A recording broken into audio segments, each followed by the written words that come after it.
Hello friends, आज हम cell biology के बारे में पढ़ेंगे। फर्स्ट सेल रॉबर्ट हुक ने खोज की थी। फर्स्ट लाइव सेल को एंटोन वॉन ल्यूवेनहॉक ने देखा था। न्यूक्लियस की डिस्कवरी रॉबर्ट ब्राउन ने की। सेल थ्योरी स्लाइडेन एंड स्वान ने दिया। जो स्लाइडेन थे वो बॉटनिस्ट थे, जबकि स्वान थे वो जूलॉजिस्ट थे। सेल हाइपोथेसिस को स्वान ने दिया। रुडोल्फ विर्चॉफ ने एक स्टेटमेंट दिया था, होमिनस सेलुला ई सेलुला, जो मतलब कि जो सेल होती हैं वो प्रीवियस सेल से मिलकर बनी होती हैं। सिंगर एंड निकोलसन ने फ्लूइड मोज़ेक मॉडल दिया। कैमिलो गोल्जी ने गोल्जी बॉडी की खोज की। जॉर्ज पैलाडे ने राइबोसोम्स की। Cell in structural and functional unit होती है हमारी बॉडी की। सेल स्मॉलेस्ट जो सेल होती है उसे माइकोप्लाज्मा होती है, 0.3 μm की होती है। जो बिगेस्ट सेल होती है वो ऑस्ट्रिच का एग होता है। हमारी बॉडी की जो लॉन्गेस्ट सेल होती है उसे नर्व सेल कहा जाता है। बैक्टीरिया की साइज़ होती है 3 to 5 μm और आरबीसी की साइज़ होती है 7 μm। सेल को न्यूक्लियर मेम्ब्रेन के प्रेजेंस और एब्सेंस के बेस पर 2 पार्ट्स में डिवाइड किया गया है। अगर न्यूक्लियर मेम्ब्रेन प्रेजेंट है तो उसे यूकैरियोटिक सेल कहा जाता है। अगर न्यूक्लियर मेम्ब्रेन एब्सेंट है तो उसे प्रोकैरियोटिक सेल कहा जाता है। Prokaryotic cell bacteria, blue green algae, mycoplasma और पीपीएलओ आते हैं। अगर बैक्टीरिया स्फेरिकल शेप का है तो उसे कोकस कहा जाता है। अगर बैक्टीरिया विब्रियो कोमा शेप का है तो उसे विब्रियो कहा जाता है। अगर बैक्टीरिया रोड लाइक है तो उसे बैसिलस कहा जाता है। और अगर बैक्टीरिया स्पाइरल है तो उसे स्पाइरलम कहा जाता है। प्रोकैरियोटिक सेल में न्यूक्लियर मेम्ब्रेन एब्सेंट होती है और जेनेटिक मटेरियल निक्ड होता है। इनमें जीनोमिक डीएनए पाया जाता है। प्लाज्मिड है ना, स्मॉल होता है, सर्कुलर होता है, नेक्ड होता है और एंटीबायोटिक से रेजिस्टेंस शो करता है। सेल का एनवेलप 3 पार्ट्स में डिवाइड होता है, आउटर, मिडल और इनर। जो आउटर होता है उसे ग्लाइकोकैलिक्स कहा जाता है, मिडल को सेल वॉल कहा जाता है और इनर को सेल मेम्ब्रेन कहा जाता है। ग्लाइकोकैलिक्स को 2 पार्ट्स में डिवाइड किया जाता है, लूज शीथ एंड थिक और टफ शीथ। जो लूज शीथ होती है उसे स्लाइम लेयर और थिक और टफ होती है उसे कैप्सूल कहा जाता है। ग्राम स्ट्रेन के प्रति अगर रिस्पॉन्स करता है तो उसे ग्राम पॉजिटिव, और अगर ग्राम नेगेटिव, अगर स्ट्रेन के प्रति रिस्पॉन्स नहीं कर रहा है तो उसे ग्राम नेगेटिव कहा जाता है। मीजोजोम प्लाज्मा मेम्ब्रेन की एक्सटेंशन होती है और ये वेसिकल, ट्यूब्यूल्स और लेमेली की फॉर्म में होती हैं। और मीजोजोम्स होती हैं वो सरफेस एरिया को बढ़ाने का काम करती हैं। सेल वॉल का formation, DNA, respiration, secretion process में हेल्प करती हैं। क्रोमेटोफोर होते हैं वो साइनोबैक्टीरिया में ही प्रेजेंट होते हैं ओनली, और ये मेम्ब्रेनस एक्सटेंशन होते हैं।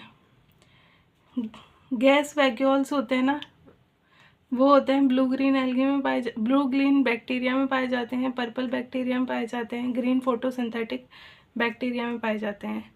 सरफेस स्ट्रक्चर 3 पार्ट्स में डिवाइड है, फ्लैजिला, पिलाई और फिम्बरी। जो फ्लैजिला होते हैं वो मूवमेंट में हेल्प करते हैं और उनको 3 पार्ट्स में डिवाइड किया गया है, फिलामेंट, हुक और बेसल बॉडी। पिलाई होती है, ये भी अटैचमेंट का काम करती है और पिलीन प्रोटीन की बनी होती है। फिम्बरी होती है, ये अटैचमेंट का काम करती है, ब्रिसल लाइक स्ट्रक्चर या फाइबर्स के रूप में इनकी स्ट्रक्चर होती है। राइबोसोम्स एसोसिएटेड होती हैं प्लाज्मा मेम्ब्रेन के साथ। प्रोकैरियोट्स में इनकी 70 एस यूनिट पाई जाती है, 50s + 30s। प्रोटीन सिंथेसिस ये शो करते हैं। पॉली राइबोसोम्स और पॉलीसोम्स होते हैं से मिलकर, पॉलीसोम्स और पॉली राइबोसोम्स क्या होता है, राइबोसोम्स प्लस mRNA मिलकर पॉली राइबोसोम्स या पॉलीसोम्स बनाते हैं। इंक्लूजन बॉडी क्या होती है, ये इंक्लूजन बॉडी होती है जहाँ पर रिजर्व मटेरियल स्टोर रहता है, जैसे कि phosphate granule, cyanophycin granule, glycogen granules, ये सब। प्रोकैरियोटिक सेल और यूकैरियोटिक सेल में डिफरेंस क्या है, तो प्रोकैरियोटिक सेल में न्यूक्लियर मेम्ब्रेन एब्सेंट होती है जबकि यूकैरियोटिक सेल में प्रेजेंट होती है। प्रोकैरियोटिक सेल के जो ऑर्गेनल्स होते हैं वो मेम्ब्रेन बाउंडेड नहीं होते, ठीक है, जबकि यूकैरियोटिक सेल में जो ऑर्गेनल्स होते हैं वो मेम्ब्रेन बाउंडेड होते हैं। प्रोकैरियोटिक सेल में मोनेरा आता है जबकि यूकैरियोट में प्रोटिस्टा, फंजाई, प्लांटी और एनिमेलिया, ये सब आते हैं। यूकैरियोटिक सेल जो डबल मेम्ब्रेन बाउंड स्ट्रक्चर है वो माइटोकॉन्ड्रिया और क्लोरोप्लास्ट। नॉन मेम्ब्रेन मतलब उनके मेम्ब्रेन ही नहीं है, राइबोसोम हो गया, सेंट्रियोल, न्यूक्लियोलस, इंक्लूजन बॉडी, ये सब। सेल मेम्ब्रेन प्रोटीन, लिपिड जिसे फॉस्फोलिपिड कहते हैं, और कार्बोहाइड्रेट, इन सब की बनी होती है। इरिथ्रोसाइट्स में प्रोटीन और लिपिड का जो रेशियो होता है, प्रोटीन 52 और लिपिड 40। फ्लूइड मोज़ेक जो मॉडल था वो सिंगर एंड निकोलसन ने दिया था, और इन्होंने बोला था कि जो लिपिड का मूवमेंट है वो लेटरल होता है प्रोटीन पर, और फ्लूइडिटी को इन्होंने मेज़र किया था। प्रोकैरियोटिक सेल में न्यूक्लियर प्लाज्मा मेम्ब्रेन कैसी होती है? ये ट्रांसपोर्ट करती है मॉलिक्यूल का। सिलेक्टिव परमेबल मेम्ब्रेन होती है। दो प्रकार की प्लाज्मा मेम्ब्रेन होती है, एक पैसिव ट्रांसपोर्ट शो करने वाली और एक एक्टिव ट्रांसपोर्ट शो करने वाली। पैसिव जो ट्रांसपोर्ट शो करती है वो न्यूट्रल सॉल्यूट के लिए होती है, न्यूट्रल सॉल्यूट के लिए होती है। हाई कंसंट्रेशन से लो कंसंट्रेशन की ओर जाते हैं। इसमें मॉलिक्यूल ऑस्मोसिस होता है, मतलब वाटर के द्वारा डिफ्यूज़न होता है हाई कंसंट्रेशन से लो कंसंट्रेशन की ओर। पैसिव ट्रांसपोर्ट में मॉलिक्यूल जाते हैं, जबकि एक्टिव ट्रांसपोर्ट में है ना, मॉलिक्यूल क्या होते हैं, चार्ज होते हैं, पोलर मॉलिक्यूल्स होते हैं, और ये लो कंसंट्रेशन से हाई कंसंट्रेशन की ओर जाते हैं, जैसे सोडियम पोटेशियम पंप हो गया। जो सेल वॉल होती है वो नॉन लिविंग रिजिड स्ट्रक्चर होती है, और इनकी शेप, ये क्या काम करती हैं, सेल को शेप करने का काम करती हैं, उनको प्रोटेक्शन देती हैं और बैरियर प्रोवाइड करती हैं, ठीक है, सेल टू सेल के बीच में। एल्गी में जो सेल वॉल होती है वो सेल्यूलोज की बनी होती है, ग्लैक्टोज, मैनोज, मिनरल्स, इन सब की बनी होती है। जो प्लांट की सेल्यूलोज होती है वो cellulose, hemi cellulose, pectin, protein, इनकी बनी होती है। जो प्राइमरी सेल वॉल होती है वो यंग होती है, जबकि जो सेकेंडरी सेल वॉल होती है वो मैच्योर होती है। मिडल लैमेली कैल्शियम पैक्टेट की बनी होती है। Endo membrane system, endoplasmic reticulum इसमें पाया जाता है, गोल्जी कॉम्प्लेक्स आते हैं, लाइसोसोम आते हैं, वैक्यूल्स आते हैं। एंडोप्लाज्मिक जो रेटिकुलम है वो क्या होता है, वो साइटोप्लाज्म का है ना नेटवर्क होता है, जो कि छोटे छोटे ट्यूबुलर होते हैं। साइटोप्लाज्म में छोटे छोटे टाइनी ट्यूबुलर स्ट्रक्चर होती हैं, उनका नेटवर्क होता है। दो प्रकार का होता है, रफ एंडोप्लाज्मिक रेटिकुलम और स्मूथ एंडोप्लाज्मिक रेटिकुलम। जो रफ एंडोप्लाज्मिक रेटिकुलम है उसमें राइबोसोम्स प्रेजेंट होते हैं और प्रोटीन सिंथेसिस में ये हेल्प करते हैं, जबकि स्मूथ जो एंडोप्लाज्मिक रेटिकुलम है उनमें राइबोसोम्स एब्सेंट होते हैं। लिपिड लाइक स्टेरॉयडल हार्मोन का सिंथेसिस इनका काम होता है। एंडोप्लाज्मिक रेटिकुलम इंट्रा सर्कुलर होते हैं।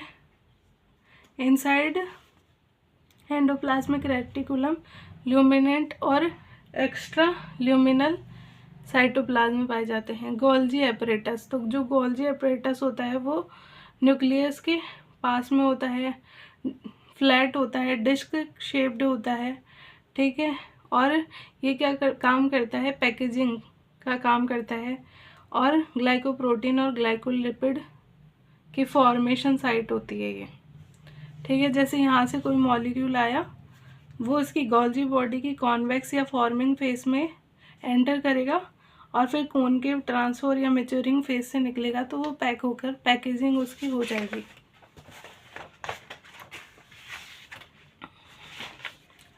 लाइसोसोम क्या होते हैं? ये मेम्ब्रेन बाउंडेड वेसिकुलर स्ट्रक्चर होती है, और ये किससे बनी होती है? तो ये गोल्जी एपरेटस के पैकेजिंग प्रोसेस में बनी होती है लाइसोसोम। और ये हाइड्रोलाइटिक एंजाइम्स, सभी टाइप के हाइड्रोलाइटिक एंजाइम्स से क्या होते हैं, रिच होते हैं, जैसे कि लाइपेज, प्रोटीएज, कार्बोहाइड्रेट, इनमें पाया जाता है। एंजाइम एक्टिव एसिड, जो एसिड पीएच होता है उस पर ये एंजाइम, लाइसोजाइम के जो एंजाइम है वो एक्टिव होते हैं। ये carbohydrate, protein, lipid, nuclear acid, इन सब का डाइजेशन करते हैं, ठीक है। वैक्यूल्स, जो वैक्यूल्स होते हैं वो, इनकी मेम्ब्रेन होती है वो टोनोप्लास्ट से बाउंड होती है, ठीक है, और ये water safe excretory product contain करते हैं। नॉन मतलब कि जो नॉन यूज़फुल मटेरियल है वो वैक्यूल में चला जाता है, और वैक्यूल है ना सेल का 90% वॉल्यूम ऑक्यूपाई करता है। और ये इसमें है ना टोनोप्लास्ट होती है जो कि है ना आयंस या ग्रेडियंट्स को ट्रांसपोर्ट करने का काम करती है। कुछ प्रोटिस्ट में है ना फूड वैक्यूल पाई जाती है, और कॉन्ट्रैक्टाइल जो वैक्यूल है वो अमीबा में पाई जाती है, ऑस्मो रेगुलेशन का काम करती है। माइटोकॉन्ड्रिया है ना डबल मेम्ब्रेन होती है, मतलब इनर मेम्ब्रेन पाई जाएगी, आउटर मेम्ब्रेन पाई जाएगी, और जो इसमें भरा होता है उसे मैट्रिक्स कहा जाता है, और जो ये अंगुली नुमा संरचना होती है उसे क्रिस्टी कहा जाता है। तो 2 मेम्ब्रेन इसमें पाई जाती हैं। इसे पावर हाउस कहा जाता है क्योंकि ये एटीपी का सिंथेसिस करता है। और ये है ना मतलब जिस एरिया में फिजियोलॉजिकल एक्टिविटी ज़्यादा होती है वहाँ पर इसका नंबर ज़्यादा होता है। इसकी शेप सिलेंड्रिकल होती है, और डायामीटर इसका होता है 0.2 से 1 म्यू एम का, और लेंथ होती है 1 से 4 म्यू एम की। Single circular DNA molecule present होते हैं, कुछ आरएनए मॉलिक्यूल भी प्रेजेंट होते हैं। जो माइटोकॉन्ड्रिया होता है इसमें 70s राइबोसोम्स पाया जाता है, और फिजन के थ्रू ये डिवाइड होते हैं। प्लास्टिड है ना सभी प्लांट्स में पाए जाते हैं और यूग्लिनॉइड्स में पाए जाते हैं, और ये पिगमेंटेड होते हैं, कलर होते हैं। मेम्ब्रेन बाउंड स्ट्रक्चर है, 3 पार्ट्स में डिवाइड है, क्लोरोप्लास्ट, क्रोमोप्लास्ट और ल्यूकोप्लास्ट। जो क्लोरोप्लास्ट है वो क्लोरोफिल और कैरोटिनॉइड पिगमेंट को कंटेन करती है, जो कि फोटोसिंथेसिस के लिए रिस्पॉन्सिबल होता है। जो क्रोमोप्लास्ट होते हैं वो फैट सॉल्युबल कैरोटिनॉइड जैसे कि ज़ैंथोफिल इनको कंटेन करती है। ल्यूकोप्लास्ट होते हैं ये कलरलेस प्लास्टिड होते हैं। इनको 3 पार्ट ल्यूकोप्लास्ट 3 पार्ट्स में डिवाइड होते हैं। एमाइलोप्लास्ट जो कि कार्बोहाइड्रेट को स्टोर करता है, इलियोप्लास्ट जो कि फैट्स में स्टोर होता है, और एल्यूरोप्लास्ट प्रोटीन में स्टोर। क्लोरोप्लास्ट होता है वो मेसोफिल सेल की लीव्स में पाया जाता है, जैसे कि ये लीव्स है इसमें क्लोरोप्लास्ट पाया जाएगा। इसकी शेप लेंस ओवल और डिस्कॉइडल, स्फेरिकल और रिबन लाइक होती है। जो इसकी लेंथ होती है वो 5 to 10 म्यू एम की होती है, विड्थ होती है वो 2 to 4 म्यू एम की होती है। ग्रीन एल्गी में ना एक सेल में 20 से 40 क्लोरोप्लास्ट पाए जाते हैं, और जो क्लेमाइडोमोनास है उसमें एक सेल में एक क्लोरोप्लास्ट पाया जाता है। डबल मेम्ब्रेन पाई जाती है, आउटर मेम्ब्रेन परमेएबल होती है और इनर मेम्ब्रेन उससे कम लेस परमेएबल होती है। जो डीएनए होता है वो स्मॉल डबल स्टैंडर्ड डीएनए होता है, ठीक है। राइबोसोम्स इसमें क्लोरोप्लास्ट में भी राइबोसोम 70s पाए जाते हैं। राइबोसोम्स क्या कंपोज करते हैं आरएनए और प्रोटीन को। 80s is equals to 60s plus 40s, मतलब कि जो 80s राइबोसोम है वो 60s सब यूनिट से और 40s सब यूनिट से मिलकर बना होता है। सेविज बर्ग यूनिट होती है। सेडिमेंटेशन कॉफिशिएंट है जो कि डेंसिटी साइज को शो करता है।